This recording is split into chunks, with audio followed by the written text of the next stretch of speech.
Hello guys, once again welcome to KV academy in search of incredibles. ये आपका oil India limited junior assistant clerk cum computer operator और असम के जितने भी competitive exam है या जितने भी कॉम्पिटिटिव एग्जाम ऑफ इंडिया के देते हैं उसके लिए ये मोस्ट एवरग्रीन टॉपिक है, जो कि आपका most important 500 plus static GK series का पार्ट 3 है।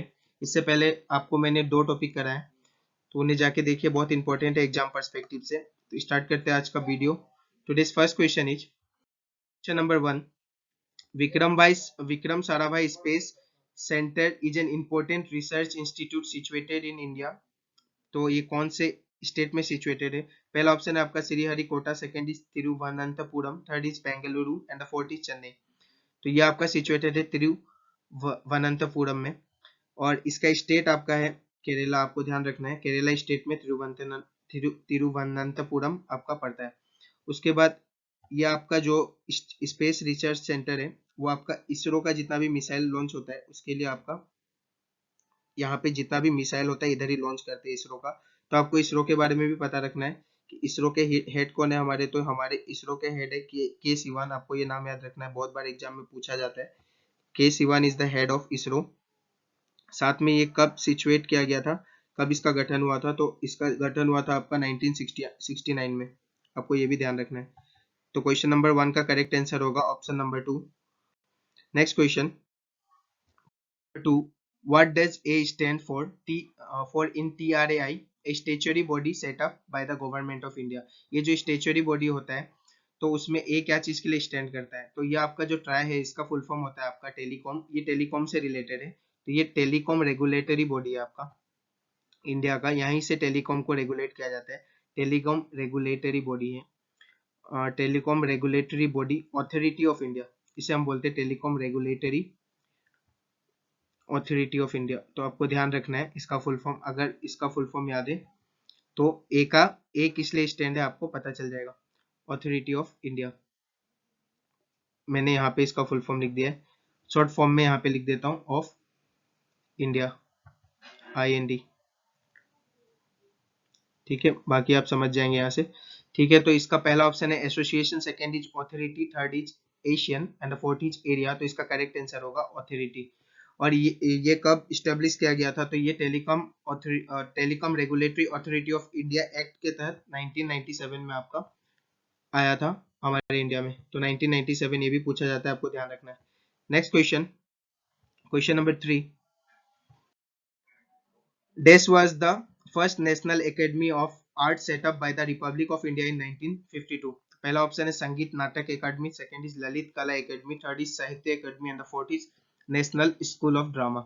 इसका करेक्ट आंसर होगा आपका संगीत नाटक एकेडमी। सबसे पहले हमारा ये जो 1952 में आया था, ये आया था संगीत नाटक academy, which is the first national academy of arts। Question number 4। Which city in Pakistan is called the Gardens of Mughals or the City of Gardens? Garden of Mughal या City of Garden किसे कहा जाता है? पेशावर, मुल्तान, कराची या फिर Lahore.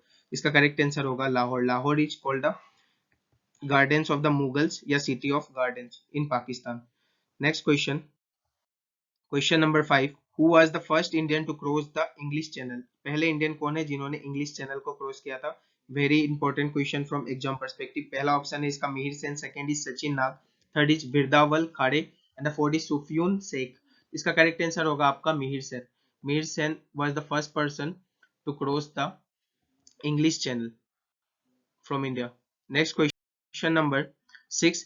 Jhijhiya dance, dance से related बहुत सारे क्वेश्चन पूछे जाते हैं। तो ये जो झिझिया डांस है बहुत इंपॉर्टेंट है। ये कहाँ का डांस है? तो ये पहला ऑप्शन है आपका Bihar, second is West Bengal, third is Rajasthan and the fourth is Gujarat. तो ये आपका बिहार से रिलेटेड है। This dance is related from Bihar. Option number A will be your correct answer. Next question number 7। The first defence minister of independent India. Independent India के सबसे पहले defence minister कौन थे? तो पहला ऑप्शन है C Raja Gopalachari, second is Baldev Singh, third is Shri Jagjivan Ram and fourth is Sardar Vallabh Bhai Patel. इसका correct answer होगा आपका Baldev Singh. Baldev Singh was the first defence minister of the independent India. और अभी के प्रेजेंट हमारे डिफेंस मिनिस्टर है राजनाथ सिंह। तो ये भी पता रखना है आपको, Rajnath Singh is the present defence minister. Next question, question number 8। Bumchu is a unique cultural festival celebrated in India state of. तो ये जो बुमचू डांस है, बुमचू हमारा कल्चरल एक फेस्टिवल है, वो कहाँ से रिलेटेड है? तो पहला ऑप्शन है waste Bengal, second is Odisha, third is Assam and fourth is Sikkim. तो ये आपका सिक्किम स्टेट में मनाया जाता है। Bumchu festival is celebrated in Sikkim. Option number D is your correct answer. Question number 9. With which of the following sports the term twiddle is associated? ये जो twiddle term है वो कौन से sports में associated है? ये twiddle word कहाँ यूज किया जाता है? तो ये आपका पहला ऑप्शन है table tennis, second is cricket, third is rugby and the fourth is hockey. तो ये आपका इंडोर गेम के लिए यूज करते हैं, जो कि आपका होता है टेबल टेनिस। टेबल टेनिस के लिए हम ये टर्म यूज करते हैं ट्विडल। पहला ऑप्शन करेक्ट है इसका, option number A is your correct answer. आप याद रखिए इसे टेबल टेनिस के लिए यूज करते हैं या फिर इंडोर गेम जो खेलते हैं हम टेबल टेनिस उसके लिए यूज किया जाता है। इस तरीके से भी याद रख सकते हैं। Next question number 10।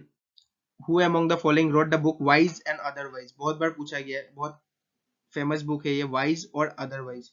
तो पहला ऑप्शन है इसका, किसने लिखा है इसे? तो पहला ऑप्शन है Geeta Parimal, second is Jhumpa Lahiri, third is Arundhati Roy and the fourth is Sudha Murthy. तो ये आपका सुधा मूर्ति द्वारा लिखा गया। Who is a famous author? तो सुधा मूर्ति ये बुक के लेखक है, जिसका नाम है वाइस एंड अदरवाइज। अब question number 11। When is national science day observed in India every year? बहुत फेमस है हमारा नेशनल साइंस डे, क्योंकि इस दिन आपका सीवी रमन ने हमारा रमन इफेक्ट जो है वो आपका डिस्कवर किया था। तो पहला ऑप्शन है इसका 15 March, second is 2 January, third is 5 May and the fourth is 28 February. तो ये आपका 28 फरवरी को हर साल मनाया जाता है नेशनल साइंस डे। तो यहाँ पे मैंने एक्स्ट्रा नॉलेज भी आपको दिया है जिससे क्वेश्चन पूछा जाता है। It is celebrated to mark the discovery of Raman effect by Indian physicist sir CV Raman. तो ये आपको ध्यान में रखना है। ये किस लिए मनाया जाता है पूछेंगे आपसे, तो ये रमन इफेक्ट का डिस्कवरी हुआ था, सीवी रमन ने किया था, इसलिए मनाया जाता है। सेकंड आपका for his discovery sir CV Raman was awarded the Nobel prize in physics. इन्हें नोबेल प्राइज में फिजिक्स में नोबेल प्राइज मिला था 1930 में इस डिस्कवरी के लिए। ये ईयर बहुत बार पूछा जाता है कि सीवी रमन को रमन इफेक्ट के लिए कब आपका नोबेल प्राइज मिला था, तो ये भी याद रखना है 1930। Next question number 12। The book titled social harmony is written by? बहुत फेमस बुक है, अभी रिसेंट में ही थोड़े मतलब ईयर पहले लिखा गया इसे।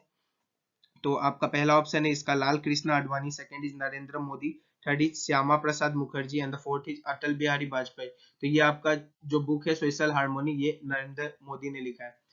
अवर प्राइम मिनिस्टर नरेंद्र मोदी ने इसे लिखा है। तो इसका करेक्ट आंसर होगा option number B. Question number 13। Which of the following state is the biggest jute producer in India? सबसे ज्यादा जूट कौन प्रोड्यूस करता है इंडिया में? पहला ऑप्शन है आपका West Bengal, second is Nagaland, third is Karnataka and the fourth is Rajasthan. तो सबसे ज्यादा जूट आपका प्रोड्यूस होता है वेस्ट बंगाल में। West Bengal is the largest jute producer in India. Question number 14। Who was affectionately called the grand old man of India? सबसे ज्यादा grand मतलब ये जो आपका है grand old man of India की उपाधि किसे दी गई है इंडिया में? तो ये उपाधि किसको दिया गया है grand old man of India का? तो पहला ऑप्शन है आपका दादा भाई Naoroji, second is Lal Bahadur Shastri, third is Rajendra Prasad and the fourth is Bipin Chandra Pal. तो इसका करेक्ट आंसर होगा आपका ऑप्शन नंबर ए, जो दादा भाई नौरोजी को दिया गया है। दादा भाई Naoroji is known as the grand old man of India.